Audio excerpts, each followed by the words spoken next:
Hi hello மக்களே, வணக்கம். எல்லோரும் எப்படி இருக்கீங்க? வெல்கம் டு ரார்ஸ் வியூ. நம்ம இன்றைக்கி நம்ம சேனலில் என்ன பார்க்க போகிறோன்னு பார்த்தீங்கன்னா, ஒரு அழகான ஆரி ஒர்க் ப்ளவுஸ் தான் பார்க்க போகிறோம். Front and back V neck கொடுத்துருக்காங்க. பார்க்கவே செம்மையாக இருக்குது.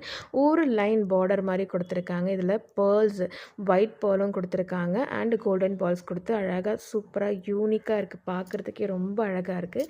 சிம்பிளாக ஸ்லீவ்லேயும் ஒரு லைன் கொடுத்துருக்காங்க, நெக்லேயும் கொடுத்துருக்காங்க. இந்த மாதிரி டைப் ஆஃப் ப்ளவுஸ்க்கு வந்து பார்த்திங்கனாக்கா இந்த மாதிரி டிசைன்ஸ் ரொம்ப அழகாக இருந்துச்சு. ஸோ அதனால தான் உங்களுக்கு நான் ஷேர் பண்ணியிருக்கேன். அடுத்து வந்து பார்த்திங்கனாக்கா அழகாக ஒரு போட் நெக்கில் ஸ்லோப் மாடலில் கொடுத்துருக்காங்க. எனக்கு இந்த ப்ளவுஸ் ரொம்ப பிடிச்சிருக்குங்க. இந்த மாடல் ரொம்ப சிம்பிளாக எலகண்ட்டாக இருக்குது. ஸோ அதனால தான் உங்களுக்கு நான் இதை ஷேர் பண்ணுறேன். இது பேக் நெக்கு. இப்போ இது வந்து பார்த்திங்கன்னா ஃப்ரண்ட்டில் வந்து பார்த்திங்கன்னா அழகாக ஒரு லைன் சரி ஒர்க் கொடுத்துட்டு புட்டாஸ் கொடுத்துருக்காங்க. ஸ்லீவ்லேயும் உங்களுக்கு அதே மாதிரி ஒரே லைன் கொடுத்து புட்டாஸ் கொடுத்துருக்காங்க. ரொம்ப அழகாக இருந்துச்சு. இதை உங்களுக்கு ஷேர் பண்ண நினச்சேன், அதனால தான் நான் ஷேர் பண்ணுறேன். இந்த வீடியோ பிடிச்சிருந்துச்சுன்னா லைக், ஷேர் அண்ட் சப்ஸ்கிரைப் பண்ண கண்டிப்பாக மறக்காதீங்க. Thank you so much. Tata and bye bye.